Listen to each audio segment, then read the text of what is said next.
Halo semuanya, perkenalkan saya Yusepin Kristi dari Gizi A 2023 atau Gizi 5A dengan NIM akhir 037.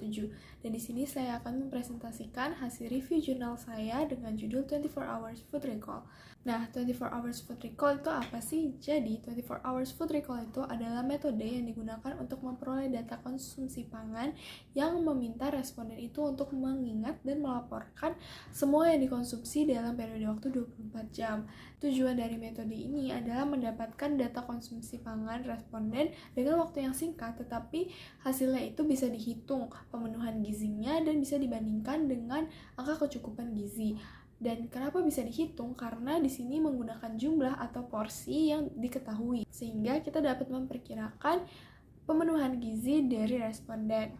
Selain itu, dengan metode ini kita bisa mengetahui pola konsumsi atau pola makan dari responden.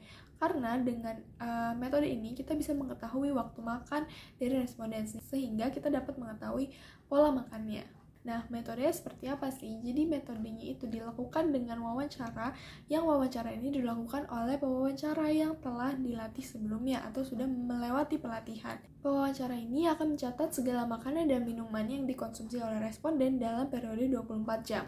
Dan pewawancara akan membantu responden untuk mengingat-ingat lagi semua makanan yang dikonsumsi. Dengan cara misalkan mengingat mulai dari pagi hari setelah bangun apa yang dikonsumsi oleh responden, kemudian aktivitas pagi, siang, dan lain-lain, sehingga responden ini bisa mengingatnya juga lebih lancar dan tidak ada makanan atau minuman yang tidak disebutkan atau tertinggal. Nah, pada metode ini dibutuhkan beberapa informasi yang harus ada. Yang pertama adalah jenis makanannya. Yang kedua ada karakteristik seperti makanan segar atau makanan kalengan. Lalu yang ketiga itu adalah berat atau porsi atau bisa juga diartikan dengan URT-nya. Yang keempat itu adalah cara pengolahan atau cara memasaknya seperti digoreng, direbus, dipanggang, dan lain-lain. Yang kelima adalah merek komersial jika menggunakan makanan yang sudah bermerek atau berasal dari pabrik. Lalu yang keenam adalah bumbu yang dipakai dalam proses pengolahan makanan. Dan yang ketujuh adalah waktu makan.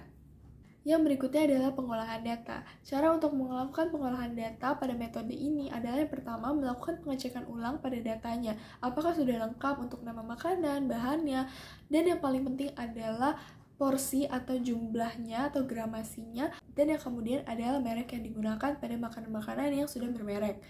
Lalu yang kedua, kita bisa menghitung kandungan gizi dan dicocokkan dengan informasi yang ada pada tabel komposisi pangan, seperti di Indonesia itu ada TKPI, lalu di Amerika ada USDA, dan juga database-database dari negara lain, yang ini juga bisa kita gunakan untuk melengkapi komposisi makanan atau kandungan gizi makanan yang tidak ada di TKPI. Lalu yang ketiga, kita bisa menganalisis pemenuhan gizinya dan juga kebutuhan gizi pada individu atau kelompok yang sudah ada pada angka kecukupan gizi. Jadi angka AKG yang ada di Permenkes itu bisa kita jadikan sebagai pedoman kita untuk melakukan pengecekan apakah pemenuhan gizinya itu apakah sudah terpenuhi pemenuhan gizinya atau belum. Lalu yang berikutnya adalah kelebihan dan juga kekurangan dari metode ini. Jadi untuk kelebihannya yang pertama ini mudah dilakukan karena instruksinya itu sederhana sehingga bisa dilakukan oleh anak kecil maupun lansia. Yang kedua itu tidak membutuhkan biaya yang besar. Yang ketiga itu pelaksanaannya cepat. Yang keempat dapat digunakan untuk memperkirakan asupan individu. Yang kelima, tingkat akurasinya dan presisinya itu lebih tinggi dalam menilai asupan makan dan juga gizi. Untuk kekurangannya, yang pertama itu bergantung pada daya ingat responden, sehingga jika kita mendapatkan responden yang memiliki daya ingat yang rendah seperti lansia atau orang-orang yang memiliki daya ingat rendah, ini akan sulit dilakukan atau banyak hal yang akan terlewat atau miss. Yang kedua, itu bergantung pada kejujuran responden, karena tidak menutup kemungkinan responden itu bisa saja berbohong atau menutupi makanan yang mereka anggap tidak sehat, atau mereka takut jika kalorinya menjadi tinggi atau lain seperti itu. Lalu yang ketiga itu ada kesalahan pada memperkirakan porsi. Lalu yang keempat, metode ini itu tidak spesifik untuk melakukan pengukuran klinis. Dan kelima, kualitas datanya bisa kurang jika datanya itu tidak ada pada database atau kurang lengkap pada database. Sehingga ini bisa membuat kita mencari datanya itu kurang akurat sehingga nanti hasil akhirnya tidak akurat. Oke, berikutnya adalah cara untuk mengurangi bias. Yang pertama itu adalah melakukan wawancara itu tidak bisa dilakukan sehari saja sehingga bisa dilakukan dalam beberapa hari atau contohnya bisa 7 hari dalam seminggu. Lalu yang kedua, melakukan wawancaranya itu Disarankan dapat bertatap muka sehingga mengurangi miskomunikasi antara pewawancara dan juga responden. Yang ketiga adalah melakukan pelatihan pada pewawancara.